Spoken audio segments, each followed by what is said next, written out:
ಬೇಸಿಗೆಯಲ್ಲಿ ರಾಜ್ಯದಲ್ಲಿ ಹಲವು ಕಡೆ ಬೆಂಕಿ ಅವಘಡಗಳು ಆಗ್ತಾ ಇದೆ. ಇದಕ್ಕೆ ಸಂಬಂಧಪಟ್ಟಂತೆ ಒಂದು ಅಪ್ಡೇಟ್ ಸಿಗ್ತಾ ಇದೆ, ನೋಡ್ತಾ ಹೋಗೋಣ. ಇದೀಗ ಬೆಂಗಳೂರಿನಲ್ಲಿ ಮತ್ತೊಂದು ಅಗ್ನಿ ಅವಘಡ ಸಂಭವಿಸಿದೆ.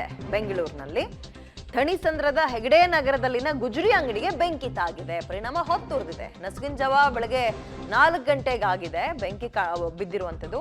ಹಳೆ ಬಾಗಿಲು, ಪ್ಲೇವುಡ್ ಶೀಟ್ಗಳು ಇದ್ದಂತಹ ಗುಜರಿ ಅಂಗಡಿ. ಸೊ ಬೆಂಕಿಗೆ ಮತ್ತಷ್ಟು ಪ್ರವೋಕ್ ಮಾಡುವಂತಹ ವಸ್ತುಗಳೇ ಅಲ್ಲಿದ್ದರಿಂದ ಎಲ್ಲ ವಸ್ತುಗಳು ಸುಟ್ಟು ಕರಕಲಾಗೋಗಿದೆ. ಸ್ಥಳಕ್ಕೆ ಬೆಂಕಿ ಅಗ್ನಿಶಾಮಕ ದಳದ ಸಿಬ್ಬಂದಿ ಬಂದು ಬೆಂಕಿ ನಂದಿಸುವಂತಹ ಕೆಲಸ ಕೂಡ ಮಾಡಿದ್ದಾರೆ. ಬೆಂಕಿ ಅವಘಡದಲ್ಲಿ ಸದ್ಯ ಬೆಳಗಿನ ಜಾವ ಆಗಿದ್ದರಿಂದ ಯಾರಿಗೇನೆ ಯಾವುದೇ ರೀತಿಯಂತಹ ಪ್ರಾಣಾಪಾಯ ಆಗಿಲ್ಲ. ಅದೃಷ್ಟವಶಾತ್ ಎಲ್ಲ ಈಗ ಅಂಗಡಿ ಬೆಂಕಿ ಬಿದ್ದಿದೆ, ವಸ್ತುಗಳು ನಾಶ ಆಗಿದೆ ಅನ್ನೋದು ಬಿಟ್ರೆ ಪ್ರಾಣಾಪಾಯ ಏನು ಸಂಭವಿಸಿಲ್ಲ. ನಸುಕಿನ ಜಾವ 4 ಗಂಟೆ ಸಂದರ್ಭದಲ್ಲಿ ಆಗಿರೋದು.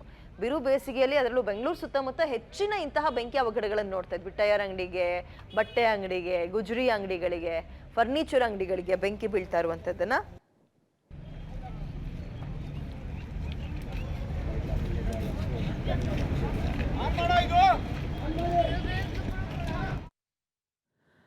ಬರದಿಂದ ರಾಜ್ಯ ತತ್ತರಿಸಿ ಹೋಗ್ತಾ ಇದೆ. ಕಳೆದ ವರ್ಷದ ಬರ ಪರಿಹಾರವನ್ನೇ ಇನ್ನೂ ನೀವು ಕೊಟ್ಟಿಲ್ಲ ಅಂತ ಕೇಂದ್ರ ಸರ್ಕಾರದ ವಿರುದ್ಧ ಪ್ರತಿಭಟನೆ ಮಾಡೋಕೆ ಇದೀಗ ರಾಜ್ಯ ಕಾಂಗ್ರೆಸ್ ಮತ್ತೆ ಮುಂದಾಗಿದೆ. ಸೋಮವಾರದೊಳಗೆ ಬರ ಪರಿಹಾರದ ಬಗ್ಗೆ ನಿರ್ಧಾರ ತಗೋಬೇಕು ಕೇಂದ್ರ. ಹಾಗಂತ ಸಿದ್ದರಾಮಯ್ಯ ಅವರ ನೇತೃತ್ವದಲ್ಲಿ ಇವತ್ತು ಪ್ರತಿಭಟನೆ ಮಾಡ್ತಾ ಇದ್ದಾರೆ. ಬೆಳಗ್ಗೆ 10 ಗಂಟೆಗೆ ವಿಧಾನಸೌಧದ ಗಾಂಧಿ ಪ್ರತಿಮೆಯ ಮುಂದೆ. ಇಲ್ಲಿವರೆಗೂ ಕೇಂದ್ರ ಮಾಡಿರುವ ಅನ್ಯಾಯ ಖಂಡಿಸಿ ಪ್ರತಿಭಟನೆ ಮಾಡೋಕ್ಕೂ ಕೂಡ ನಿರ್ಧಾರವನ್ನ ಮಾಡಿದ್ದಾರೆ.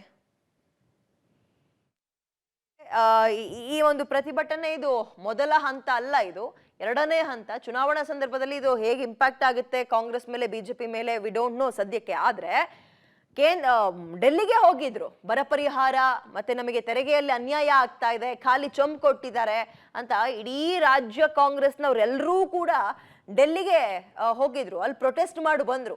ಅದಾದ್ಮೇಲೆ ಆ ಕಡೆಯಿಂದ ಏನು ಉತ್ತರ ಸಿಗ್ಬೇಕೋ ತಕ್ಕ ಮಟ್ಟಿಗೆ ಸಿಕ್ತು. ಕೇಂದ್ರದ ಕಡೆಯಿಂದ ಬರೀ ಉತ್ತರ ಸಿಕ್ತು ಅಷ್ಟೇ. ರಾಜ್ಯವೂ ಹಣ ಬಿಚ್ಚಲಿಲ್ಲ, ಕೇಂದ್ರವೂ ಹಣ ಬಿಚ್ಚಲಿಲ್ಲ. ಅಂದ್ರೆ ರೈತರ ಪಾಲಿಗೆ ಹೋಗ್ಲಿಲ್ಲ 1 ರೂಪಾಯಿ ಕೂಡ. ಇದರ ನಡುವೆ ಮತ್ತೆ ಚುನಾವಣಾ ಸಂದರ್ಭದಲ್ಲಿ ಪ್ರತಿಭಟನೆಯ ಅಸ್ತ್ರವನ್ನ ಬಳಸೋದ್ರ ಮುಖಾಂತರ ಕಾಂಗ್ರೆಸ್ ಬಿಜೆಪಿಗೆ ಟಕ್ಕರ್ ಕೊಡೋಕೆ ಮುಂದಾಗ್ತಾ ಇದೆ. ನಮಗೆ ನಮ್ಮ ತೆರಿಗೆ ಹಣ ಕೊಡಿ, ಜೊತೆಗೆ ಬರ ಪರಿಹಾರವನ್ನ ಕೊಡಿ ಅಂತ ಕೇಳ್ತಾ ಇದ್ದಾರೆ.